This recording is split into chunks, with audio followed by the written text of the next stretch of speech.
to Linda's Pantry, and today I am going to make pozole. And so I'm doing everything from scratch. So first thing I've got to do is cut up this pork butt. This is, how big is this one? I got it on sale for $1.29 a pound. And it's, how many pounds are you? It is 10.11. So a 10-pound pork butt, it'll probably end up more like 9 pounds once I get the bone out and the fat off of it. 8.5 or 9 pounds. That's gonna make a big pot of pozole. And we're gonna have dinner, and guess what? I'm canning the rest of it. So I'm gonna try to reserve out 7 pints of it for my canning session before I add my hominy. I'm not gonna can the hominy, but if you guys wanna see that video on how I do that, then stay tuned because it'll be coming up next. Anyway, or here in the near future. So let me get to cutting this up, and I'll show you how to make the red sauce to go along with it. And yeah, so, okay. Yeah, let's do this. Come on in. Okay, so as you can see, I'm cutting this up into about 1-inch cubes, and I'm just gonna put it right down in my 12-quart stock pot. And it's just time consuming. Make sure your meat's really cold. It'll make it easier to cut. And I should get my knife sharpener out and sharpen up one of my other knives, but this serrated knife is pretty sharp. I'm cutting up or cutting off a lot of the excess fat, like this fat cap. I don't want that in there. That's not appealing to me. Now, you can save that and render it if you wanted to do that. I have done that in the past. I don't use enough lard to make it worth rendering at this point. And then I just have to make a decision, like, you know, do I take that hunk out or not?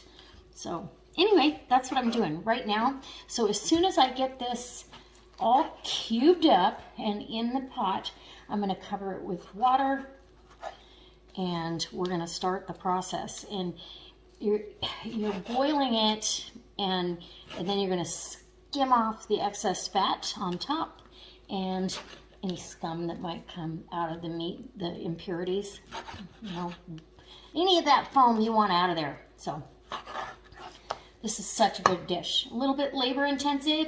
There are quicker ways to do it. I could use my home canned enchilada sauce, and I've done a video for you on that. I will be doing more enchilada sauce here coming up soon, but I don't want to use it all in my recipe today. So I'm going to do my red sauce from scratch. And basically a quick enchilada sauce. It takes about 15 minutes while this is cooking on the stove, because I'll boil this for about an hour.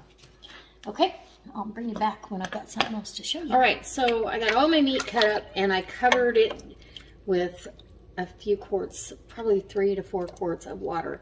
Note, I've got the bone in here. That's going to lend some really good flavor. I will get that out later once this is used all of its goodness, because I want the pork flavor, as well as we're going to use some chicken bouillon. I do have 4 little bay leaves in there, so those are going to cook down with this, and I'm going to put a lid on this so I get a nice simmer. And as soon as that simmers up and we have to skim off some of that fat, I might even add another quart of water, because we're only going to add a couple quarts of the chilies. It's like homemade enchilada sauce. Anyway, right, to start, I'm going to these are New Mexico chilies, and then I've got some ancho chilies. It just gives it a different depth of flavor. So you want to get these peppers, open them up, and get the seeds out. These are tough, leathery boogers, but that's okay. Yum. I'm super excited about this. And any of the leftover enchilada sauce that I have, I will be canning that up. So I may make enough to can, just because. So get that seed stem part off. See, I've got that pepper cleaned out. And then, yeah, these should be leathery. I tried to find some other peppers, but man, these were hard to find. And I keep I try to keep a good stock of peppers so I can make my enchilada sauce. And I keep them in my Tupperware modular mate. So all of my stuff like that I keep in bulk, I just make sure I've got it in that airtight and watertight containers. So, okay, well, there's a lot of seeds in here, and somebody asked me a while back, I think when I did my enchilada video, enchilada sauce, can you save the seeds and grow them? Nope, you cannot. You would not end up with a product that you would like because it wouldn't do anything. So anyway, that's what I'm doing. I'm gonna get these all in my water here.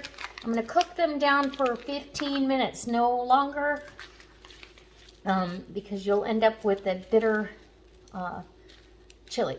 So once these have softened in that, I will take them out and discard that water. I don't want to use that.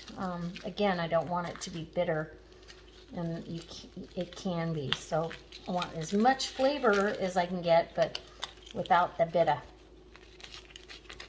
So we're just gonna get these soft. Okay, I'm gonna keep working. Okay, so I pulled out all my chilies. I drained off the water, and I'm letting them sit. They steeped.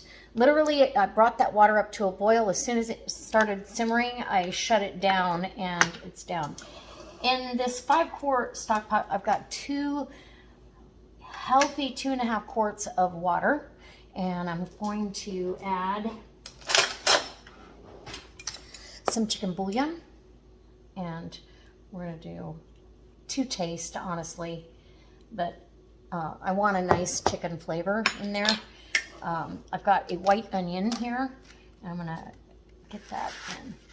I want to cook the onion and the garlic, and oh, look at that! Take that rooty toot right out of there. Anyway, we'll get this white onion down in the broth, and just really, it's a rough cut because we're gonna puree it as soon as the onion softens up for me. The onion, the garlic get soft, then here, let's get this garlic in there. I really didn't even need to chop the garlic. It was 5 big cloves of garlic. I like garlic, you know. So we're gonna go ahead and get this on the stove, simmer it, this chicken broth and the onion and the garlic, and then we'll add the peppers in and puree it and simmer it for about, I don't know, about a half hour, and then we can add it to our pozole. They've just been sitting. I didn't want them to cook that whole time because I don't want them bitter at all. Now we can mix it in, give it a taste, and if I need to, I can add additional chili powder, but this is a lot of chilies. They go a long way. Let's get this. And then I'll also decide whether I'm gonna strain it through a mesh. Sorry. So I am going to strain this because I see a lot of skin, and I don't want that. So I'm going to turn this burner off, and I'm going to strain that. My pork is over here cooking away. I actually found a package of roasted pork that I did, and it's been in the freezer, and I thought, you know, I'm just going to add that to the mix because I'm canning a batch of this, and I want enough for dinner, and, you know, all the things. So I thawed that out most of the way. The rest of it is going to thaw in this hot bubbling broth. And then I'm going to, I didn't really get a lot of that foamy scum on the top, but I will have some fat layer up here. I will get that off. I'll take my fat separator and get most of that off. It's good, but I don't want it too fatty. All right, let's get this strained in a fine mesh strainer.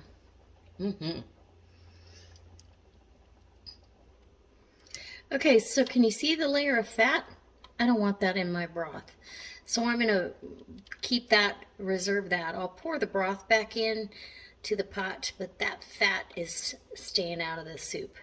Okay.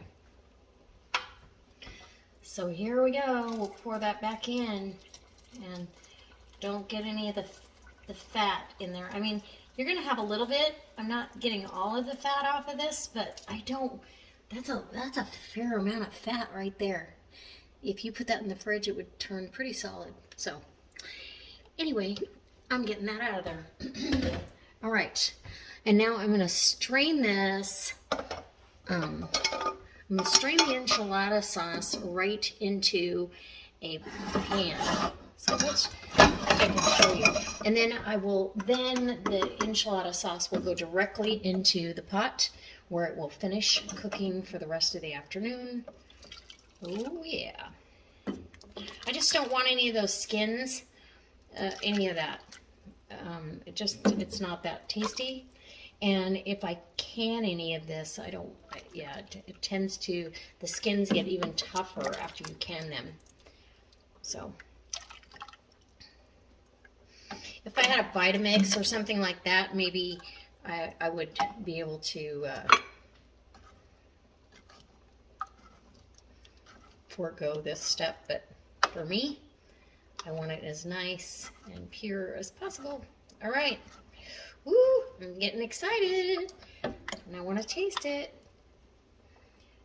Yeah, that's beautiful. But you can see there's a lot of stuff that we're getting strained out of there that doesn't need to go in the sauce. I want the sauce very, very, very pure. So I'm just going to continue this little process, and I'll bring you back when I've got it all in the pot. Can you see now how beautiful and it's just perfect. Now I'm going to give it a taste, see if I need to adjust anything. I don't think I do, but you never know.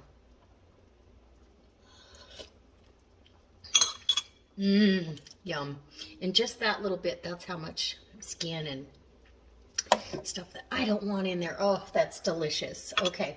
And I'm looking, I don't see a whole lot more fat that I want to take off of there. So I'm gonna leave it be and go ahead and add my enchilada sauce into my pot. This is gonna be a big pot. Hey, go big or go home, right? So I'm gonna pour that in, and I'm turning my burner down on simmer, and we'll just keep on doing batch after batch. Okay, so I've got all the enchilada sauce is in the pot. As this cooks and simmers, I'm taking any impurities off the top, and I've got this on low. I should probably turn it up a little bit, and putting it through the strainer, and I'm not getting rid of it. Whatever is floating, I want this as clear as possible. So whatever's floating in there, I'll strain it off and put it back in the pot, just like that. So it's just the little bits and pieces that come off the pork. So anyway, that's what I'm doing. And now we'll wait for